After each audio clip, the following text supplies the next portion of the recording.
Welcome to one of my logging videos. I've just uncovered this year's log store. This is where I cut up all the smaller pieces that I can't store elsewhere and stack in this corner. I'm just going to improve it a little bit. I've managed to get some more timber from outer skips, etc. Surprising what builders throw away. So now I've got enough wood, I'm going to improve this area using the pallets that we showed earlier and put a roof on it to protect the wood with some of those plastic sheets that I acquired, that I put on my allotment shed roof.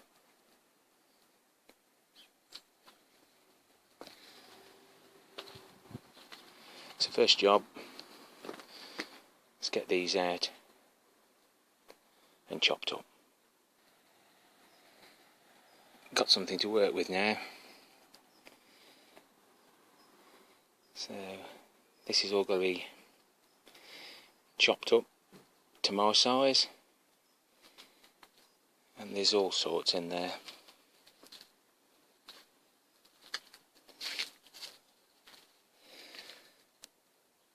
I'll just have the wood as it comes. Obviously the trees that fall down aren't always exactly in good condition, and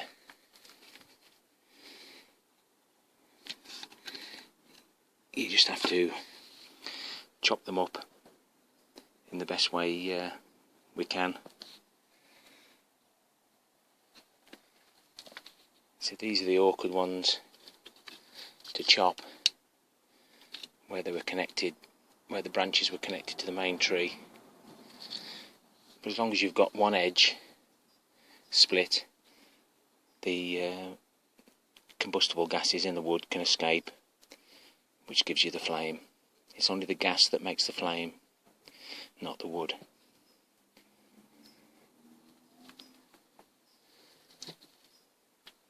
Again,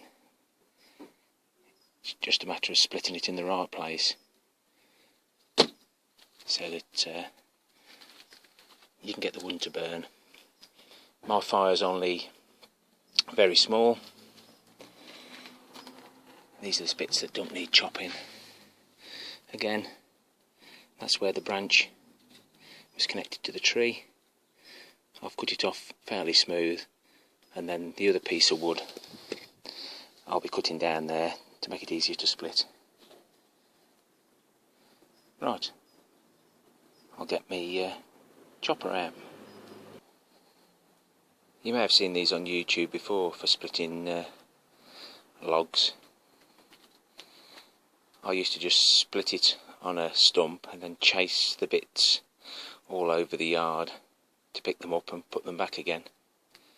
This is quite a good idea. I've used a low profile tyre and set the tyre so when I'm splitting the wood it doesn't go all the way down, and it should split the wood and assist me in getting the axe back up in the air to have another swing. Doesn't always work, but I'll just do a quick demonstration. So I've got an assortment of wood into the tyre, ready for splitting. One of my friends asked me, what's the best sort of wood to burn? And I had a little think and said, the sort you don't have to buy. So any wood that's free is good to burn. There are woods better than others, but at the end of the day I'll get what I can.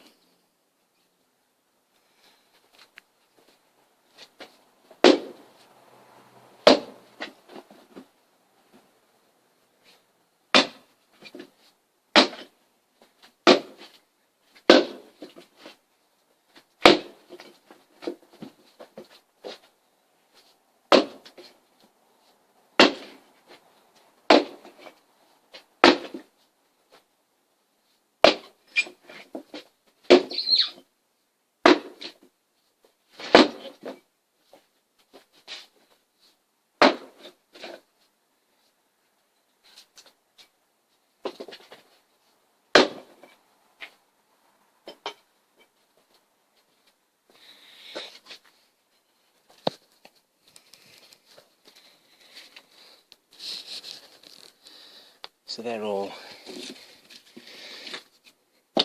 nicely split now. Some are bigger than others, but I can literally pick those up and stack them straight into the storage area. So just a matter of fetching the logs out, but they need to be stacked face down, best you can. Bit like a jigsaw puzzle. Just find a way that I'll sit. When you actually burn the logs, you burn them bark down. Don't know why. Maybe the bark burns better, but as we've said, wood face down, the gases can escape out of the split area. If you burn a log that isn't split, you'll get little flames coming out each side. So that's why I always split them, no matter what size, especially for my size fire.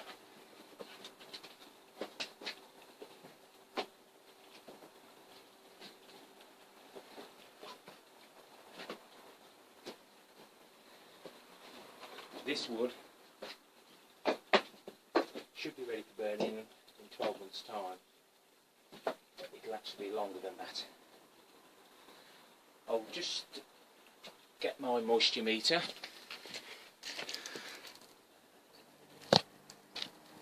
and I'll just do a moisture test with you to test your wood before you burn it. That's how I test the water content in the typical logs that we've got.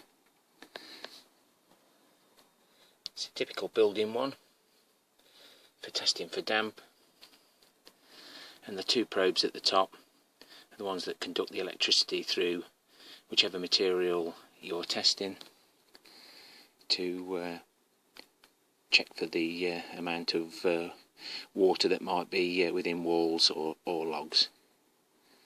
So I'll just demonstrate it now. This is the log that I've actually just split, and this is a log that I split 12 months ago. To test the wood you have to resplit it, but just as an experiment I'm going to test this 12-month-old bit of wood, then split it and test it inside, see if there's any difference.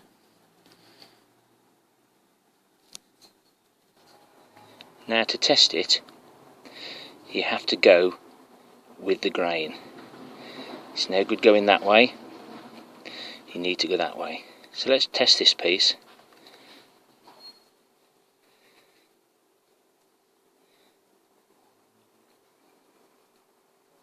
So we're at 27 roughly. Now the wood needs to be 20% or less to burn.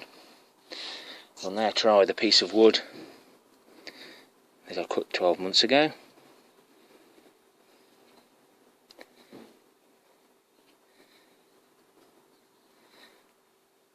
You see the difference. So it's 14.1. I'm going to split it now and see if it's higher in the middle. Bear with me.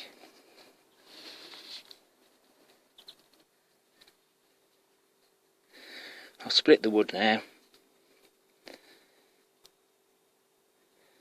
That's actually inside. I can't actually remember what it was before, but that's the newly split bit. I think it was 12 something before, but I can't remember. But it's surprising the difference it makes inside the wood, and that's the bit that you're going to force the combustibles out to actually make the fire work.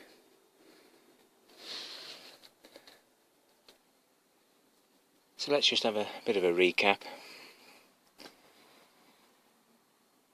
We've split the logs in there we're not chasing them around because the tyre stops them being thrown across the yard. We've got all sorts of funny shaped bits of wood. To me, it's all the same, it burns. And then the initial stacking, especially on the front edge, is to get 2 pieces of wood running like that, and it should hold up.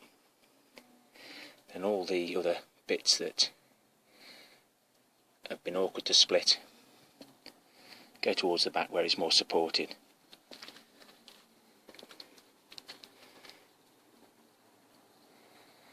But they do tend to bulge out if you don't stack it right, and I have had quite a few 6-foot stacks topple out, and basically it's a complete restack job. These are temporary, these can be moved around and taken to where I need them in my shed via the pallet truck. There'll be future videos, so if you like what you see, just subscribe. The moisture content of the wood, you always have to split it before you test it, and always go with the grain.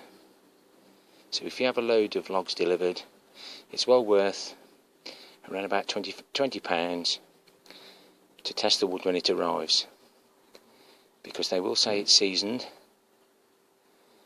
but you never know. You might be having fresh wood that's anything from 30 to 40% moisture content. So let's say in a typical log this size, you could have up to a pint of water in there. So really all you're doing is putting your fire out by putting wet logs on. The outside might be wet through the weather, but if you split it and test it, it's probably not too far away from being okay. I always store 2 days supply in the house, which slows out dryly, slows out, let's get this right, it dries out that little bit more in the house and just reduces it, the moisture content that little bit more. But no good putting a wet log in the house and expecting it to dry. It does need the full 12 months to 2 years, and oak needs 3 years. Thanks for watching, everyone. Subscribe if you want to see any future updates. I'll be doing these throughout the winter as well as the allotment. So anyone that doesn't want to watch these videos who like my allotment channel, by all means just skip them. Happy logging, everyone, and take care till next time.